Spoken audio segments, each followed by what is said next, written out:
Puji Tuhan, selamat pagi dan salam sejahtera untuk kita semuanya. Ada haleluya saudara?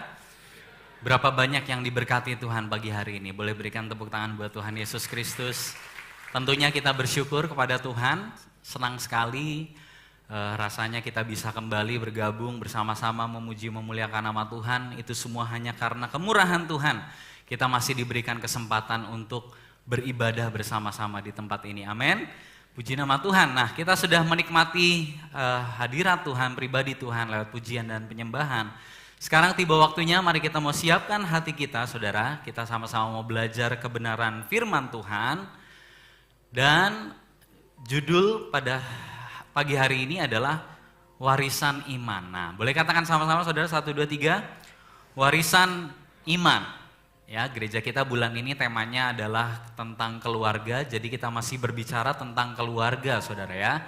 Sudah beberapa minggu kita membahas tentang tema ini, dan besok, saudara, itu ada seminar untuk orang tua dan juga anak-anak. Jadi pastikan Bapak Ibu Saudara sekalian, juga anak-anaknya untuk bisa hadir mengikuti seminar yang ada, karena saya yakin dan percaya itu akan sangat memberkati kita, akan sangat memperlengkapi kita. Amin. Nah, saudara, kalau kita lihat ini adalah judulnya warisan iman, ya. Nah, sekalipun judul ini lebih nanti ke hubungan antara orang tua dan anak, saya yakin dan percaya yang lain pun masih bisa tetap belajar karena firman Tuhan itu tidak terbatas. Amin, saudara ya. Jadi yang anak-anak muda ini bisa menjadi bekal untuk bisa jadi pembelajaran bagi anak-anak muda yang nanti mungkin akan berkeluarga. Yang mungkin, waduh anak saya sudah besar, udah punya anak lagi anak saya. Ya bisa ajarin ke anaknya untuk mengajarkan ke anaknya, saudara. Ya. Nah yang lain nanti bisa mengajarkan ke yang lain. Karena firman Tuhan itu berkuasa, firman Tuhan itu tidak terbatas. Nah, teks hari ini saudara kita ambil di dalam Ulangan pasal 6 ayat 1 sampai ayat yang ke-9. Kita sekali lagi bangkit berdiri saudara untuk menghormati kebenaran firman Tuhan. Kita akan baca sama-sama saudara ya. Ulangan pasal 6 ayat 1 sampai 9 ini agak panjang, tapi saya rindu kita baca bersama-sama saja. Karena ini ayat yang luar biasa bagus sekali. Ini adalah the greatest commandment, perintah utama dari Tuhan saudara ya. Dan ini biasanya dibacakan memang bersama-sama saudara ya. Ulangan pasal 6 ayat 1 sampai ayat yang ke-9. Demikian bunyi firman Tuhan, 1, 2, 3. Inilah perintah, yakni ketetapan dan peraturan yang aku ajarkan kepadamu atas perintah Tuhan Allahmu untuk dilakukan di negeri kemana kamu pergi untuk mendudukinya, supaya seumur hidupmu engkau dan anak cucumu takut akan Tuhan Allahmu dan berpegang pada segala ketetapan dan perintahnya yang kusampaikan kepadamu, dan supaya lanjut umurmu. Maka dengarlah hai orang Israel, lakukanlah itu dengan setia, supaya baik keadaanmu, dan supaya kamu menjadi sangat banyak, seperti yang dijanjikan Tuhan, Allah nenek moyangmu, kepadamu di suatu negeri yang berlimpah susu dan madunya. Dengarlah hai orang Israel, Tuhan itu Allah kita, Tuhan itu Esa. Kasihilah Tuhan Allahmu dengan segenap hatimu dan dengan segenap jiwamu dan dengan segenap kekuatanmu. Apa yang kuperintahkan kepadamu pada hari ini haruslah engkau perhatikan. Haruslah engkau mengajarkannya berulang-ulang kepada anak-anakmu dan membicarakannya apabila engkau duduk di rumahmu, apabila engkau sedang dalam perjalanan, apabila engkau berbaring, dan apabila engkau bangun. Haruslah juga engkau mengikatnya sebagai tanda pada tanganmu, dan haruslah itu menjadi lambang di dahimu. Dan haruslah engkau menuliskannya pada tiang pintu rumahmu dan pada pintu gerbangmu. Puji nama Tuhan, silakan duduk Bapak Ibu Saudara sekalian. Diberkatilah mereka yang mendengarkan firman Tuhan dan melakukannya dalam kehidupannya. Puji nama Tuhan. Nah saudara, ini adalah ayat pokok kita. Ya, sebelum kita akan membahas ayat ini, saya mau mulai khotbah ini dengan satu pertanyaan untuk kita renungkan bersama-sama saudara. Ya. Pertanyaannya adalah dari skala 1 sampai 100, ya, dinilai katakanlah. Berapakah nilai keberhasilan kita sebagai orang tua? Jawab dalam hati aja saudara ya. Dari skala 1 sampai 100, kira-kira berapakah nilai keberhasilan kita sebagai orang tua? Mungkin yang anak-anaknya udah keburu pengen jawab ya. Anak-anak nggak usah jawab, saudara. Udah pengen ngasih nilai orang tuanya ya. Tapi ini pertanyaan ini kita berikan kepada orang tua, saudara. Mari kita nilai dan evaluasi diri kita sendiri. Berapakah nilai keberhasilan kita sebagai orang tua? Nah, mungkin ada beberapa dari antara kita yang bingung. Wah, berapa ya? Berapa nilai saya? Seberhasil apa saya sebagai orang tua mendidik anak-anak saya? Ya. Mungkin ada beberapa dari antara kita yang bingung, saudara. Kenapa bingung? Karena mungkin kita bingung apa tolak ukur dari keberhasilan orang tua. Karena standar orang itu biasanya berbeda-beda, saudara. Jadi apa tolak ukurnya? Bagaimana saya bisa menilai diri saya? Nah, saudara perhatikan, kalau kita melihat ada tolak ukur keberhasilan orang tua itu, ada yang tolak ukurnya adalah, oh saya berhasil sebagai orang tua kalau saya bisa kasih harta warisan sama anak saya. Kasih rumah, kasih mobil, dan lain sebagainya. Deposito, dan lain sebagainya. Banyak. Ya. Ketika saya bisa memberikan itu kepada anak saya, maka saya adalah orang tua yang berhasil.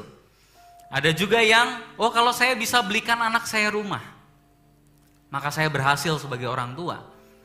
Atau ada juga yang, oh kalau saya bisa menyiapkan sebuah perusahaan untuk anak saya, ya nanti satu saat nanti anak saya yang akan memimpin perusahaan saya. Ada yang seperti itu, saudara. Ada juga yang berpikir bahwa dia berhasil sebagai orang tua kalau dia bisa menyekolahkan anaknya di luar negeri. Ya. Jadi banyak orang berpikir bahwa mereka berhasil menjadi orang tua ketika mereka bisa memenuhi kebutuhan finansial anaknya dan lain sebagainya, pendidikan yang tinggi. Biasanya itu adalah standar-standar yang digunakan oleh banyak orang tua. Tapi pagi hari ini, saudara, saya berani katakan itu sebenarnya kurang tepat, saudara. Ya. Saya tidak bilang itu salah, tapi itu kurang tepat kalau seandainya hal itu tadi yang saya sebutkan menjadi yang terutama dalam kehidupan kita. Warisan terbaik yang orang tua bisa berikan kepada anak bukanlah harta kekayaannya. Amin, saudara. Warisan terbaik yang orang tua bisa berikan kepada anaknya bukanlah harta kekayaan. Warisan terbaik yang bisa orang tua berikan kepada anaknya adalah warisan iman, saudara. Warisan terbaik yang seorang tua bisa berikan kepada anaknya adalah pengenalan akan Allah. Itu adalah warisan yang terbaik. Dan di sini saya tidak sedang bilang bahwa menyediakan kebutuhan finansial itu salah, mau ngasih anak rumah itu salah, mobil salah, berjuang untuk supaya anak kita pendidikannya tinggi itu salah. Tidak, saudara. Itu sangat baik dan saya pikir semua orang tua pasti mengusahakan hal itu. Betul, saudara ya. Jadi anak-anak harus sangat bersyukur punya orang tua yang benar-benar berusaha keras untuk memberikan yang terbaik buat anaknya. Itu baik, itu bagus sekali. Tapi saya tidak bilang itu tidak boleh, saudara. Ya, itu boleh dan sangat bagus. Tapi jangan jadikan itu yang terutama, saudara. Karena seringkali kita melihat banyak orang tua itu yang kebalik. Yang terutama itu saya mau mewariskan harta, kekayaan, wah dan lain sebagainya. Saya mau berusaha berikan yang terbaik. Pengenalan akan Allah itu yang terakhir. Kebalik, saudara. Pengenalan akan Allah itu yang terutama dan itu adalah tugasnya orang tua. Makanya tidak sedikit kita perhatikan, ada begitu banyak orang tua, saya percaya di sini nggak ada, saudara ya, amin. Ada begitu banyak orang tua yang dari Senin sampai Sabtu itu jadwal anaknya itu ada les apa aja banyak. Nanti Senin les renang, Selasa les Mandarin, Rabu les bahasa Perancis, semua dilesin, saudara. Hari Minggu anaknya capek, dia tidur, oh nggak apa-apa, nggak usah ke gereja. Yaudah istirahat dulu aja. Ya, padahal yang paling penting adalah pengenalan akan Allah. Dan yang seperti itu tidak sedikit, saudara, banyak. Ya. Jadi saya tidak bilang itu tidak boleh, itu baik. Tapi yang terutama adalah kita mewariskan iman kita kepada anak-anak kita, saudara. Nah, hari ini kita akan melihat tugas ilahi yang harus diemban oleh para orang tua. Kita akan melihat warisan terbaik yang bisa kita berikan kepada anak-anak kita. Yang pertama kita akan melihat hukum yang terutama. Karena kalau tadi kita baca ayatnya, saudara, inilah yang harus kita ajarkan kepada anak-anak kita. Sebelum kita berpikir, saya mau ngasih anak saya rumah, bla bla bla dan lain sebagainya, ajarin dulu hal ini, saudara. Ini yang terutama dan yang utama, saudara. Judulnya saja sudah the greatest commandment, perintah yang terutama. Artinya ini harus jadi yang nomor 1, saudara. Ya. Yang kedua, kita akan melihat mandat ilahi untuk para orang tua. Ya. Divine mandates for parents. Nah, kita akan melihat bersama-sama poin yang pertama, yaitu hukum yang terutama. Ulangan pasal 6 ayat 4-5 di situ dikatakan, dengarlah hai orang Israel, Tuhan itu Allah kita, Tuhan itu Esa. Ya, ini adalah Tuhan kita, Tritunggal, tapi kita menyembah satu Allah. Ya. Kasihilah Tuhan Allahmu dengan segenap hatimu dan dengan segenap jiwamu dan dengan segenap kekuatanmu. Saya yakin ini adalah ayat yang sering kita dengar. Mungkin di perjanjian baru, tapi sebenarnya Tuhan Yesus itu sedang mengutip ayat ini, saudara ya. Nah, ini adalah kredonya iman orang Yahudi, saudara. Ya, yang juga disebut oleh atau disebutkan oleh Tuhan Yesus di Injil Markus. Nah, ayat ini dikenal sebagai Shema Israel, ya. Sedikit pengetahuan saja, saudara. Ini adalah kredo imannya orang Yahudi. Nah, kalau saudara perhatikan tadi di ayat yang pertama, nanti saudara bisa lihat lagi ayatnya. Kalau kita perhatikan di ayat yang pertama, di situ dikatakan apa, saudara? Ya. Di ayat yang pertama, Tuhan mengatakan inilah perintah, yakni ketetapan dan peraturan. Di ayat pertama, sebelum Tuhan menyampaikan perkataan ini, ya, bahwa kita harus mengasihi Allah kita dengan segenap hati kita, Tuhan mengatakan dengarlah perintah yang akan kukatakan kepadamu. Jadi ini, saudara, mengasihi Tuhan dengan segenap hati, mengasihi Tuhan dengan segenap jiwa, mengasihi Tuhan dengan segenap kekuatan, itu bukan pilihan, saudara. Amin, saudara. Oh, saya mau jadi orang Kristen, saya mau ikut Yesus, tapi saya nggak mau mengasihi Tuhan dengan segenap hati. Nggak bisa begitu, saudara. Ini adalah perintah. Ya, dan yang namanya perintah itu harus ditaati, sifatnya wajib dan harus dilakukan. Jika dilakukan ada akibatnya, jika tidak dilakukan juga ada akibatnya, saudara. Jadi kita nggak bisa sebagai orang Kristen, saya mau ikut Yesus tapi saya mau ikut Yesus 80%. Nggak bisa, saudara. Kalau mau ikut Yesus 100%. Menuruti semua firman Tuhan. Karena ketaatan kita kepada Tuhan adalah bukti kasih kita kepada Tuhan. Ya. Jadi kita perhatikan, ini adalah sebuah perintah. Perintah itu bersifat wajib, bukan pilihan, saudara. Kita tidak bisa memilih untuk tidak bisa mengasihi Tuhan, tidak mengasihi. Di situ dikatakan apa? Mengasihi Tuhan dengan segenap kekuatan, pikiran, dan akal budi. Ini adalah hukum terutama bagi kita seorang Kristen. Jadi kalau kita mengaku bahwa kita adalah seorang Kristen, maka kita harus mengasihi Tuhan. Ya, dengan segenap hati kita, segenap jiwa kita. Bahkan di beberapa ayat di perjanjian baru ditambahkan akal budi kita. Ya. Tuhan menginginkan 100% kehidupan kita. Tuhan ingin jadi tempat yang pertama di dalam hati kita. Jangan yang kedua, Tuhan gak mau. Jadi ini adalah hukum yang terutama bagi kita seorang Kristen, saudara. Ya. Jadi kewajiban tertinggi yang harus ditaati oleh seorang Kristen adalah mengasihi Tuhan dengan segenap hatinya. Amin, saudara. Ya. Kewajiban tertinggi yang harus ditaati oleh kita seorang Kristen adalah mengasihi Tuhan dengan segenap hatinya. Mari kita renungkan, saudara. Jika mengasihi Tuhan, jika perintah paling utama bagi kita adalah mengasihi Tuhan, mencintai Tuhan dengan segenap hati kita, maka kegagalan terbesar kita sebagai orang Kristen atau dosa terbesar kita sebagai orang Kristen adalah tidak mengasihi Tuhan dengan segenap hati kita. Jadi kalau kita perhatikan standarnya Tuhan ini tinggi sekali, saudara. Ya. Jika perintah paling utama adalah mengasihi Tuhan, maka kegagalan terbesar kita sebagai orang Kristen adalah tidak mengasihi Tuhan dengan segenap hati kita. Kegagalan terbesar kita sebagai orang Kristen adalah ketika kita menjadikan Tuhan itu di tempat yang kedua di dalam hati kita. Ya. Di perintah ini dikatakan, kasihilah Tuhan Allahmu dengan segenap hati, jiwa, dan kekuatan. Nah, kalau kita tanyakan kepada diri kita sendiri, saudara, kira-kira apa ya kerinduan Tuhan yang terbesar di dalam kehidupan kita? Saudara pernah bertanya-tanya hal itu? Kira-kira Tuhan itu maunya apa sih di dalam kehidupan saya? Apa kerinduan terbesar yang Tuhan miliki untuk saya lakukan, saudara? Jawabannya adalah ayat ini, saudara.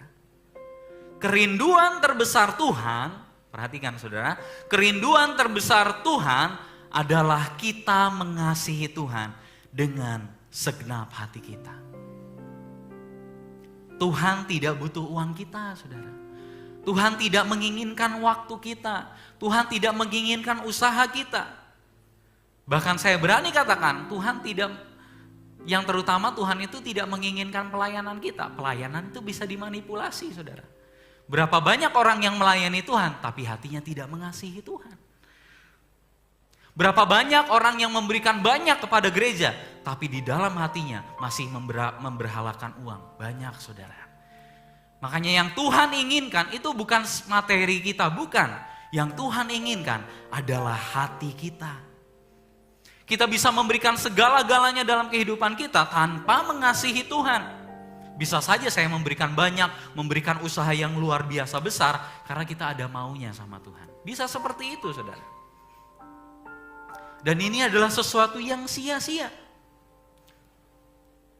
Ya. Jadi yang Tuhan inginkan adalah kita mengasihi Tuhan dengan segenap hati kita. Dan orang yang mengasihi Tuhan dengan segenap hatinya sudah pasti akan memberikan segala-galanya bagi Tuhan. Amin, saudara. Orang yang memberikan segala-galanya bagi Tuhan belum tentu mengasihi Tuhan, saudara.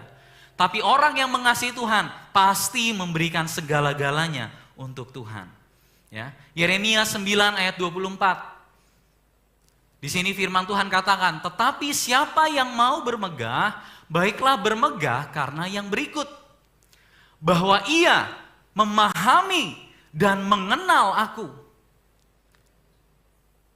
Bahwa akulah Tuhan yang menunjukkan kasih setia, keadilan dan kebenaran di bumi. Perhatikan, sungguh semuanya itu kusukai. Apa yang menjadi kesukaannya Tuhan? Yang menjadi kesukaan saya, maksudnya Tuhan, yang menjadi kesukaan saya itu kamu dekat-dekat dengan saya, kamu mengenal saya, kamu mengasihi saya. Amin, saudara. Inilah yang menjadi kerinduan terbesarnya Tuhan. Kalau saudara perhatikan, memahami dan mengenal, nanti saudara cek di rumah, di situ pakai bahasa Ibrania sakal dan yada. Sakal itu artinya kita mengerti, memahami Tuhan secara kognitif. Oh, saya tahu Tuhan saya itu Yesus Kristus, Allah Abraham, Ishak dan Yakub, Allahnya Israel. Itu Allah kita tahu. Tapi selain itu, Allah juga rindu kita mengenal Dia secara afektif. Contoh, saudara ya. Saudara tahu Bapak Joko Widodo itu adalah Presiden Indonesia?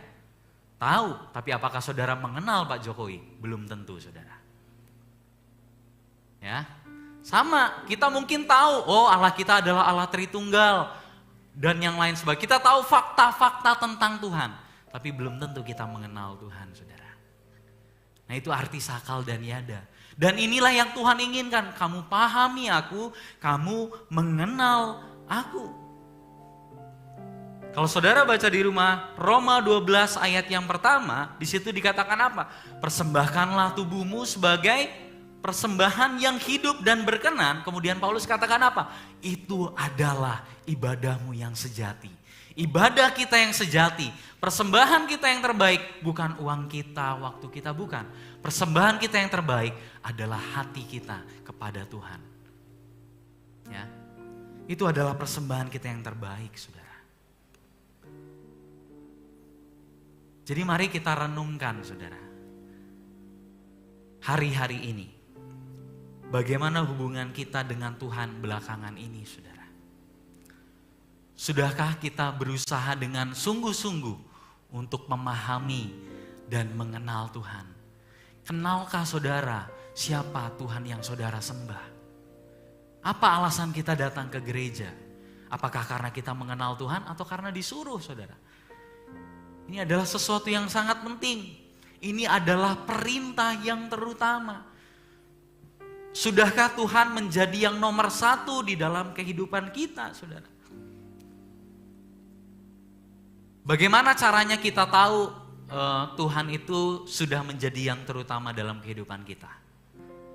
Coba kita renungkan, saudara. Bagaimana caranya kita tahu bahwa Tuhan itu sudah menjadi yang terutama dalam kehidupan kita? Caranya gampang, saudara.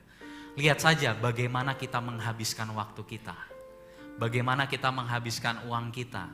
Di situ akan kelihatan apakah kita mengutamakan Tuhan atau enggak, saudara. Oh, saya mengasihi Tuhan, tapi gak pernah ada waktu untuk membaca firman Tuhan. Gak mungkin. Itu kontradiksi, saudara. Ya. Oh, saya mengasihi Tuhan, tapi kita tidak pernah meluangkan waktu untuk bersekutu dengan Tuhan. Itu kontradiksi, saudara. Ya. Karena kalau kita mengasihi Tuhan, kita pasti memprioritaskan Tuhan. Kita akan memprioritaskan apa yang kita anggap penting.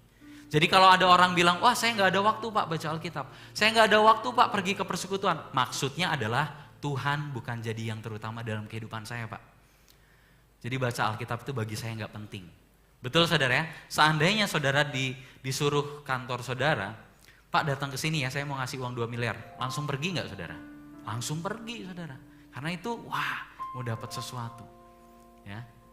Jadi kita pasti akan memprioritaskan apa yang kita anggap penting. Kita pasti akan mengutamakan apa yang kita kasihi. Jadi kalau kita mau tahu apakah kita sudah mengasihi Tuhan dengan segenap hati kita, dengan segenap jiwa kita, cek kegiatan kita sehari-hari, saudara. Cek bagaimana kita mengatur waktu dan prioritas kita, saudara. Dari situlah akan terlihat apakah kita sudah mengasihi Tuhan dengan segenap hati. Saya mengasihi Tuhan, Pak, 99%. 1%-nya di area keuangan saya masih belum, nanti dulu. 99% itu bukan 100%, saudara. Amin, saudara. 99% itu tidak sama dengan 100%. Tidak sempurna, tidak utuh. Yang Tuhan inginkan, kita memberikan semuanya buat Tuhan. Hati kita untuk Tuhan di dalam kehidupan kita. Mari kita renungkan ini, saudara. Apakah yang menjadi kebahagiaan kita akhir-akhir ini? Karena kalau saudara baca Yeremia 9 ayat 24 ini, perikopnya adalah apa? Mengenal Allah adalah kebahagiaan manusia. Apakah mengenal dan memahami Tuhan sudah menjadi kebahagiaan dalam kehidupan kita? Atau mengenal dan memahami Tuhan itu jadi beban dalam kehidupan kita? Aduh, harus baca Alkitab lagi. Aduh, harus berdoa lagi. Ya, bagaimana kehidupan kita, saudara? Apa yang menjadi kebahagiaan kita? Sudahkah Tuhan menjadi kepuasan tertinggi dalam kehidupan kita? Sudahkah Tuhan menjadi kebahagiaan tertinggi dalam kehidupan kita, saudara? Mari kita renungkan bersama-sama, saudara ya. Itu poin yang pertama. Dan inilah yang harus kita ajarkan kepada anak-anak kita, saudara. Kasihilah Tuhan Allahmu dengan segenap hatimu, dengan segenap jiwamu, dan dengan segenap kekuatanmu. Ini loh, saudara, yang harus kita ajarin ke anak-anak kita. Ini loh yang pertama kali harus kita ajarin kepada anak-anak kita. Nah, kita akan melihat poin yang kedua sekarang, saudara. Poin yang kedua adalah mandat ilahi untuk orang tua. Ya. Nah, kita akan melihat apa yang harus orang tua lakukan kepada anak-anaknya, saudara. Ya, apa yang harus orang tua lakukan kepada anak-anaknya? Nah, tapi sebelum itu kita akan melihat ayat yang ke-6, saudara. Di situ dikatakan apa?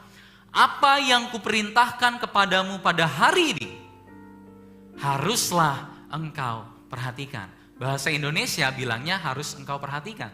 Tapi bahasa Inggrisnya lebih jelas lagi, saudara. And these words, kasihlah Tuhan Allahmu dengan segenap hatimu, that I command to you today shall be on your heart.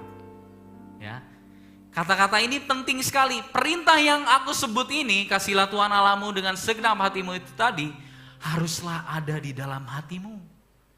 Dengar baik-baik dan simpan dalam hatimu. Amsal sering bilang itu saudara ya. Seperti perhiasan yang kita kalungkan di leher kita.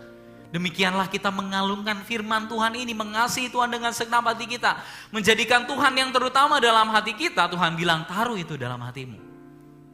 Ya. Artinya firman Tuhan ini, sebelum kita ajarkan ke anak-anak kita saudara, harus terlebih dahulu ada di dalam hati kita. Karena kalau tidak ada di dalam hati kita, bagaimana kita mau mengajarkannya kepada anak-anak kita? Sebelum firman Tuhan ini kita ajarkan kepada anak-anak, harus terlebih dahulu ada dalam hati kita. Dan terlebih dahulu orang tua harus melakukannya, saudara. Bagaimana mungkin kita bisa mengajarkan kepada anak-anak, kasihi Tuhan ya. Tapi kehidupan kita tidak mencerminkan kita itu mengasihi Tuhan, saudara. Akan sangat sulit bagi anak kita. Riset membuktikan anak-anak jauh lebih cepat belajar kalau mereka melihat daripada hanya mendengar, saudara. Ya. Firman Tuhan ini harus terlebih dahulu ada di dalam hati kita. Harus terlebih dahulu kita menjadi teladan untuk anak-anak kita. Firman ini ada di dalam hati kita dan terpancar dari kehidupan kita sehari-hari. Sehingga tanpa kita harus bilang saya mengasihi Tuhan, anak-anak kita bisa melihat, iya, orang tua saya ini mengasihi Tuhan. Tahu dari mana kamu? Kelihatan dari caranya berdoa, caranya memperlakukan mama saya, caranya memperlakukan saya. Papa saya, mama saya ini pasti mengasihi Tuhan. Gak usah pakai omongan, saudara. Karena apa? Firman itu sudah ada di dalam hatinya. Jadi firman Tuhan itu diajarkan bukan hanya lewat perkataan. Betul saudara? Tapi juga lewat perbuatan. Orang tua bilang ke anaknya, nak jangan ngerokok ya, sambil dia ngerokok saudara. Kira-kira gimana? Ya kan, jadi gak masuk akal buat anaknya saudara.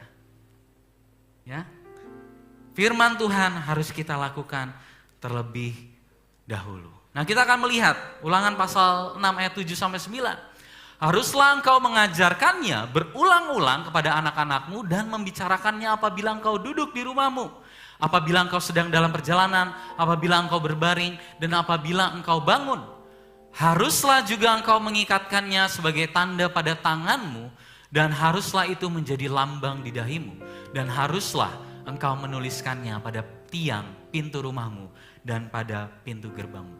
Baca ini baik-baik saudara. Ya, inilah tugas dan tanggung jawab terbesar dan termulia para orang tua. Yaitu apa saudara? Mengajarkan anak-anaknya untuk mengasihi, mengutamakan Tuhan. Mengajarkan anak-anaknya untuk menaati Tuhan. Amin orang tua. Inilah tugas terbesar dan termulia kita sebagai orang tua. Mengajarkan anaknya untuk menjadikan Tuhan yang terutama dalam kehidupannya. Dan diajarinnya bukan hanya sekali, berulang-ulang saudara. Kalau bisa di-print, ditempel di pintu kamar kita saudara ayat ini. Ayat ini tidak bilang kirim anakmu ke gereja untuk dididik takut akan Tuhan. Ayat ini gak bilang begitu saudara. Ya. Perintah ini tidak diberikan kepada gembala. Perintah ini tidak diberikan kepada guru sekolah minggu saudara.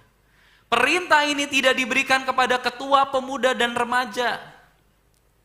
Perintah ini diberikan kepada orang tua, saudara.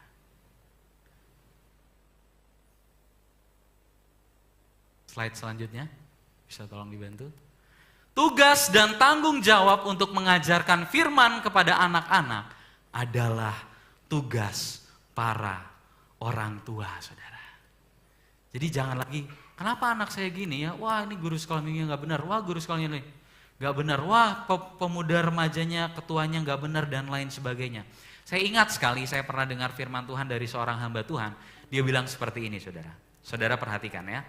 Jika ingin mencari tahu siapa orang yang paling bertanggung jawab terhadap kehidupan anak kita, dia bilang begini, pergilah bercermin dan lihatlah siapa yang bertanggung jawab atas hidup anakmu. Amin saudara? Gak ada amin saudara ya? Amin saudara ya? Kitalah yang bertanggung jawab sebagai orang tua atas kehidupan anak-anak kita. Di gereja itu cuma 2 jam ibadahnya saudara. Tapi di rumah waktunya lebih lama.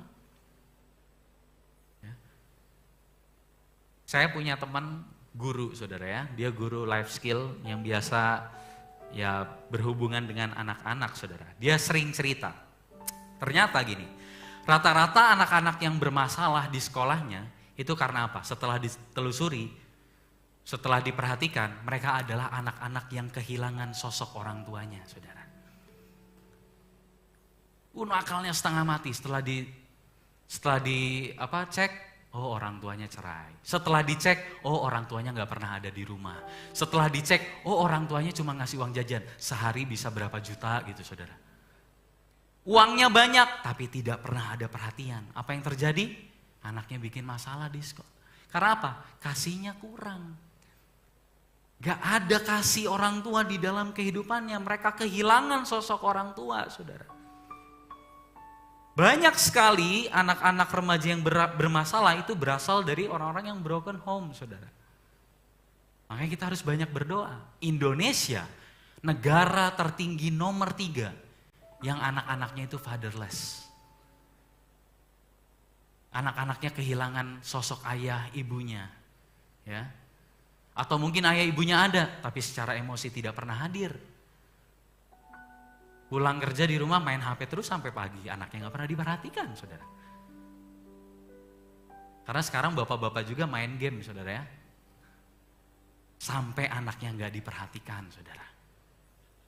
Anak-anak kehilangan sosok orang tuanya.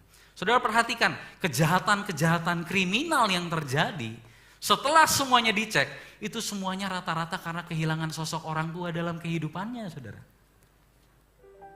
Jadi peran orang tua itu sangat-sangat penting, saudara.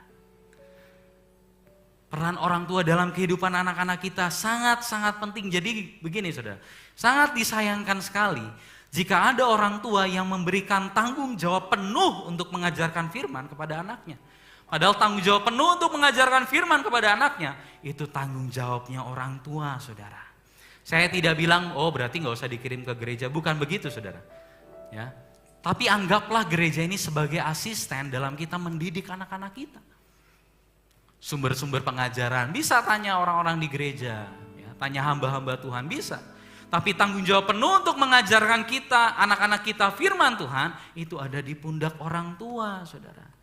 Bahkan saya mau bilang gereja itu bahkan bukan partner, saudara. Karena kalau partner tanggung jawabnya sama. Ya. Gereja adalah asisten para orang tua untuk mengajarkan anak-anaknya kebenaran firman Tuhan. Nah, saudara perhatikan, rumah, nah ini penting, saudara. Rumah adalah tempat yang paling efektif untuk mengajarkan firman Tuhan kepada anak-anak. Keluarga adalah gereja kecil, gereja adalah keluarga besar, saudara. Kalau di kalangan hamba Tuhan, saya sering ngobrol gitu ya, jemaat pertama kita adalah keluarga kita. Karena memang di dalam keluarga lah tempat yang paling aman, tempat yang paling efektif untuk apa? Mengajarkan firman Tuhan kepada anak-anak kita. Itu adalah tempat yang paling aman. Mungkin saudara bingung, wah gimana ya saya mengajarkan firman Tuhan kepada anak saya? Ada banyak, saudara, sesuatu yang bisa membantu kita. Ada gereja, ada hamba-hamba Tuhan, ada buku. Salah satunya ya, saudara ya, ada bukunya namanya Mama Bear. Bukan cemilannya anak bayi, saudara ya. Mama Bear Apologetika. Bagaimana orang tua mengajarkan iman-iman Kristen kepada anaknya. Beli, saudara, bagus bukunya. Karena apa? Zaman sekarang pertanyaan anak-anak itu kritis-kritis. Saya pernah nemuin anak kecil, saudara, dia tanya sama mamanya begini, Ma, Tuhan Yesus kan Tuhan, terus kenapa di Taman Getsemani dia berdoa? Saudara jawabnya gimana? Kalau Yesus itu Tuhan, Yesus berdoa sama siapa di Taman Getsemani? Anak kecil, saudara. Di mana lagi dia menemukan jawabannya kalau bukan di rumah, saudara? Loh kok ada ya orang menikah cowok sama cowok, cewek sama cewek? Kalau bukan tanya papa mamanya, dia harus tanya siapa lagi? Tanya temannya, lebih parah lagi, saudara. Temannya juga sama-sama gak taunya, oh itu gak apa-apa kok, itu normal dan wajar. Bayangkan, rumah adalah tempat paling aman dan efektif untuk mengajarkan firman Tuhan kepada anak-anak. Kok bisa Tuhan itu manusia? Anak-anak tanyanya kayak gitu, saudara. Kita harus memperlengkapi diri kita untuk mengajarkan anak-anak firman Tuhan. Ya, makanya saya sering bilang kalau pembinaan pranikah, yang calon suami yang mengajarkan firman Tuhan itu suami loh, harus. Ya, karena kita tinggal di tengah dunia dengan segala nilainya yang tidak sesuai dengan firman Tuhan, saudara. Ya. Nah, perhatikan saudara, saya mengutip dari Alkitab Sabda, bagus sekali. Dia bilang seperti ini, pengarahan rohani harus berpusat di rumah. Amin saudara. Pengarahan rohani, pembinaan rohani itu harus terpusat di rumah. Dan melibatkan ayah dan ibu. Pembinaan rohani anak-anak seharusnya merupakan perhatian utama semua orang tua. Pengabdian kepada Allah di dalam rumah tangga wajib dilakukan.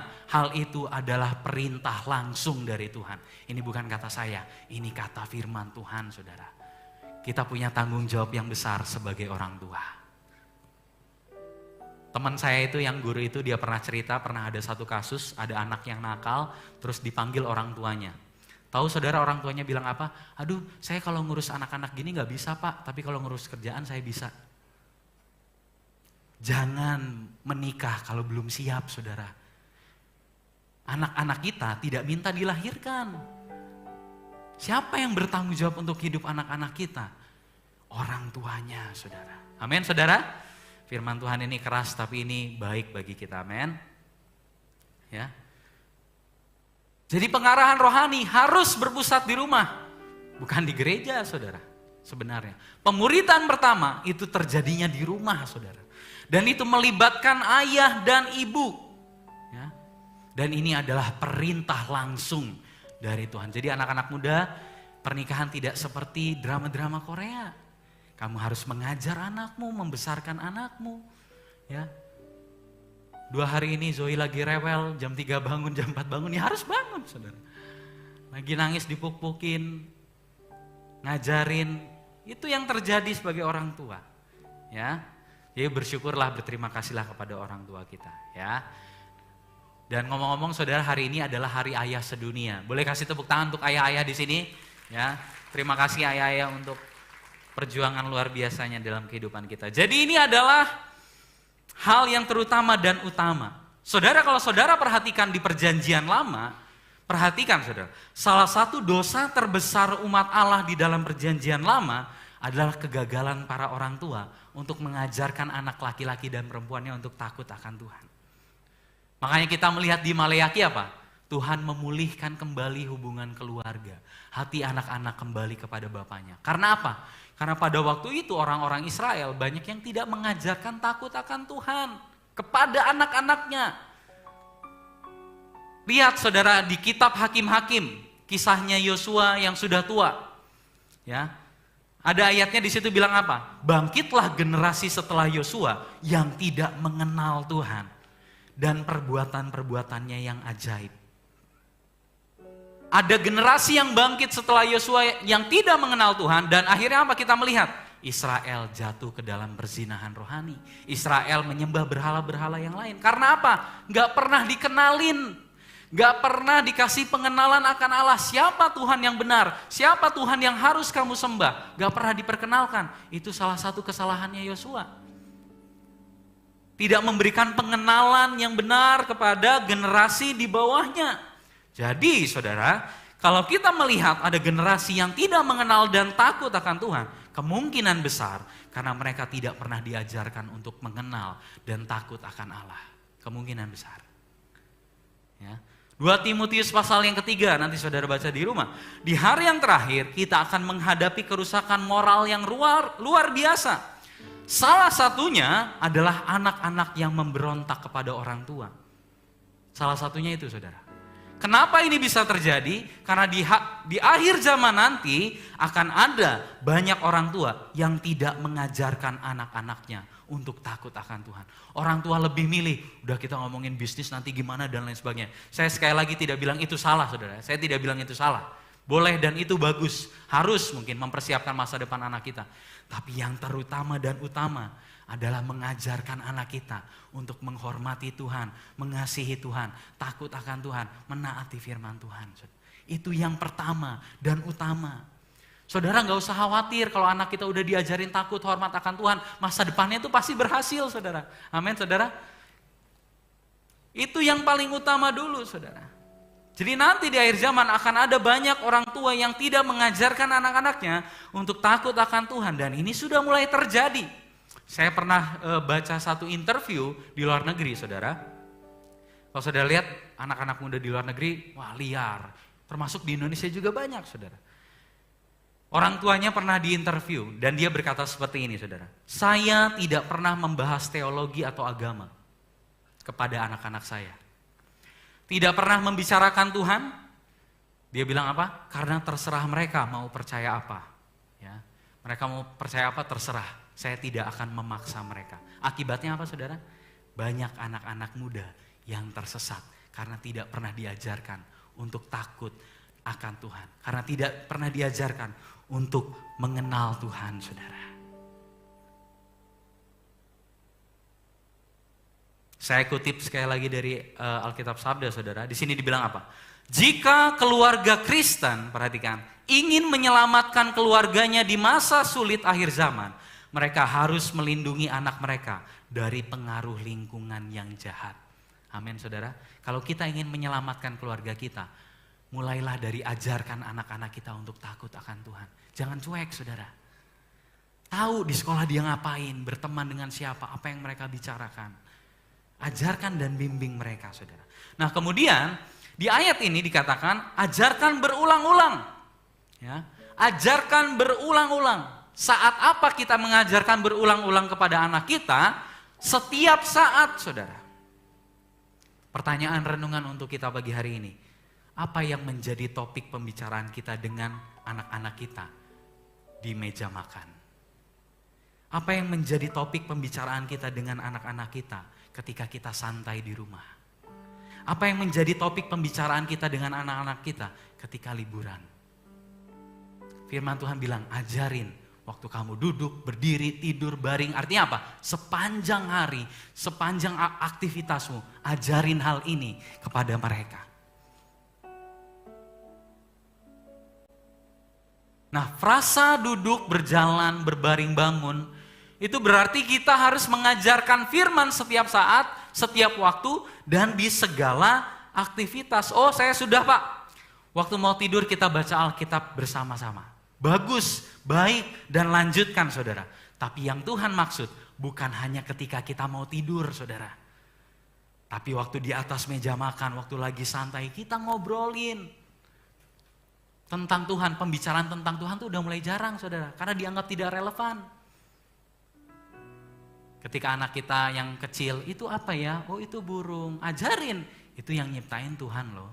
Kalau dari kecil gak pernah diajarin, mereka gak akan ngerti, saudara. Ya. Jadi yang Tuhan maksud adalah kita mengajarkan tentang dan mengenalkan Tuhan di setiap aktivitas yang kita lakukan bersama dengan keluarga kita. Pertanyaan penutup dan pertanyaan renungan, saudara. Kapan terakhir kali kita membicarakan Tuhan dengan anak-anak kita, saudara? Kapan terakhir kali kita membicarakan tentang kebaikan Tuhan dengan anak-anak kita? Kapan terakhir kali kita berbicara kepada anak kita bahwa dia harus takut akan Tuhan dan utamakan Tuhan? Ya. Sebagai penutup, saudara, perintah untuk mengasihi Tuhan ini adalah sebuah tradisi dari zaman lampau, saudara. Dan Tuhan bilang ini adalah sebuah tradisi pengajaran yang harus kamu teruskan kepada anak-anakmu. Ya. Di dalam perjanjian baru, menarik sekali, tradisi yang sering dikatakan oleh Paulus itu menggunakan kata paradosis.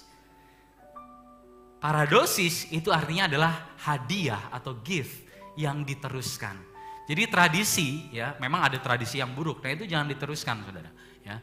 Tradisi yang dalam konteks ini adalah firman Tuhan, itu seperti hadiah yang kita berikan kepada anak-anak kita, saudara. Jadi pertanyaannya, hadiah apa? Hadiah terbaik apa yang bisa orang tua berikan kepada anak-anaknya? Apa hadiah terbaik, kado terbaik yang orang tua bisa berikan kepada anak-anaknya? Hadiah terindah yang bisa para orang tua berikan untuk anak-anaknya adalah pengenalan akan Allah, saudara. Amin, saudara.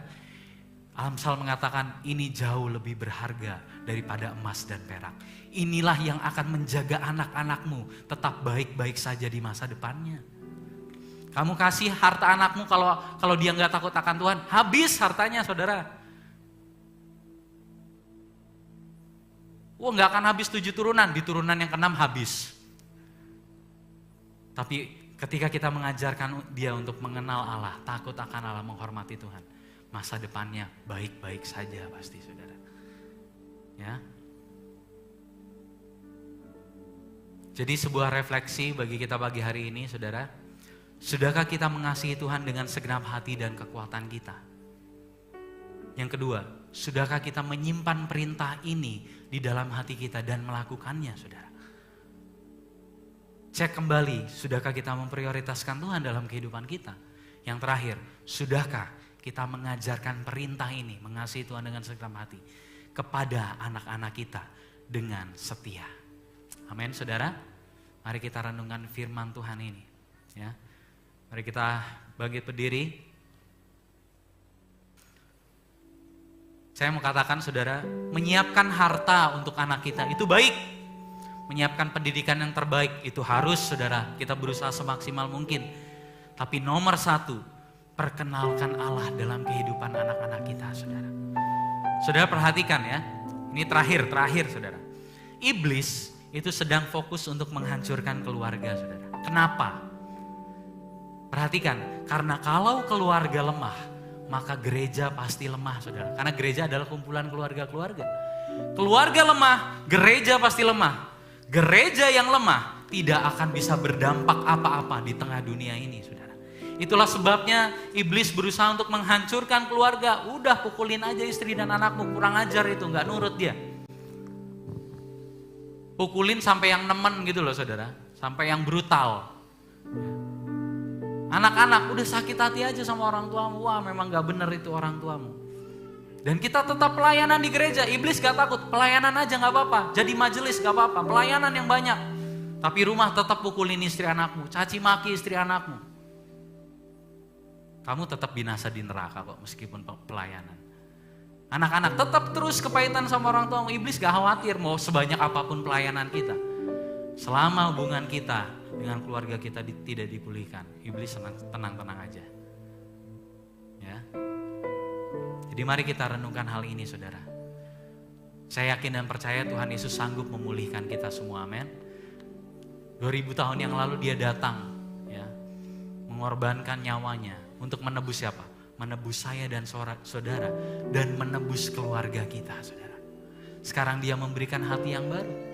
Pagi hari ini mari kita minta belas kasihan Tuhan untuk mengubah hati kita. Amin.